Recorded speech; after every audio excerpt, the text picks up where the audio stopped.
তারাবির সালাতের রাকাত বিতর্ক এড়িয়ে চলুন। রাকাত নিয়ে বিতর্ক করবেন না। 8 রাকাত 20 রাকাত নিয়ে যে মারামারি এই দেশে, এটা শয়তানের ফন্দি। চিল্লায় বলেন, এটা কার ফন্দি? আমরা 20 রাকাত পড়ি, আপনারা হয়তো 8 রাকাত পড়েন, কোনো অসুবিধা নাই। আমরা যারা 20 রাকাত আমরা পড়তেছি, আমরা 20 রাকাতের কথাই বলি। 20 রাকাত আমরা পড়বো আজীবন। সৌদি আরবে মক্কা মদিনায় 20 রাকাত পড়ে, কোনো অসুবিধা নাই। অন্যান্য মসজিদগুলো 8 রাকাত পড়ে, এই নিয়ে এদের মধ্যে মারামারি আছে। হ্যাঁ, আর এই জন্য রাকাত বিতর্ক এড়িয়ে চলবেন। ধীরস্থির ভাবে তারাবির সালাতগুলো যেন আমরা আদায় করি। তাড়াহুড়ো করবেন না, আল্লাহর ওয়াস্তে তাড়াহুড়ো করবেন না, তাহলে কোরআন আমাদের জন্য বদদোয়া করবে। তাড়াহুড়ো করবেন তারাবির নামাজে। তারাবির নামাজ সালাতুত তারাবিহ, মানে বিশ্রামের নামাজ। আর আমরা পড়ি সালাতুল কিতার, রেলগাড়ির মতো নামাজ। চিল্লায় বলেন ঠিক কি না?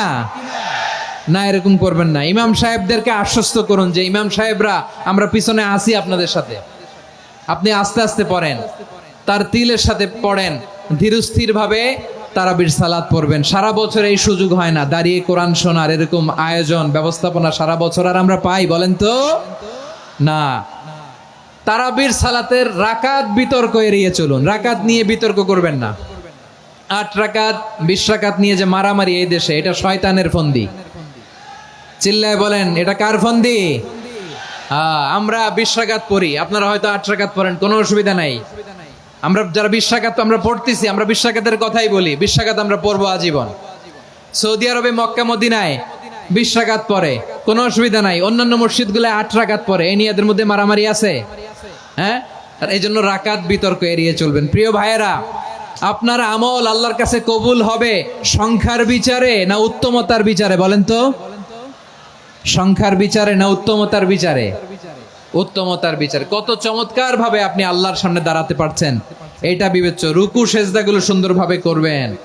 রুকু থেকে সোজা হয়ে দাঁড়ানো ওয়াজিব, 2 সেজদার মাঝখানে সোজা হয়ে বসা ওয়াজিব। এই তাদিলুল আরকান বাদ দিলে হানাফি মাযহাব মতে সৌ সেজদা দিতে হবে। অন্য মাযহাব মতে নামাজই হবে না, আপনার নামাজই হবে না। এই জন্য ধীরস্থির ভাবে তারাবির সালাত যেন আমরা আদায় করি। পারা যাবে তো ইনশাআল্লাহ? 3 নাম্বার, তাহাজ্জুদের সালাত আদায় করুন। বছরের অন্যান্য সময় উঠতে পারি না, অনেকে বলে হুজুর উঠতে পারি না, কিন্তু রমাদানে সাহারি খাওয়ার জন্য তো ওঠাই লাগে। কি বলেন, সাহারি খান আপনারা? হ্যাঁ, খান না? খান কে কে দেখি তো? মাশাআল্লাহ মাশাআল্লাহ। এই সুন্নত পালনের জন্য 1 নাম্বার। মাশাআল্লাহ, ঠিক আছে, পালন করবেন। আল্লাহর হাবিব বলেন, তাসাহহারু ফা ইন্না ফিস সাহুরি বারাকা। তোমরা সাহারি খেও, কেননা সাহারির ভেতরে বরকত ঢুকায় দিয়েছে কে? একটা খেজুর, 1 গ্লাস পানি খেলেও সারা দিন আপনাকে তরতাজা রাখে কে?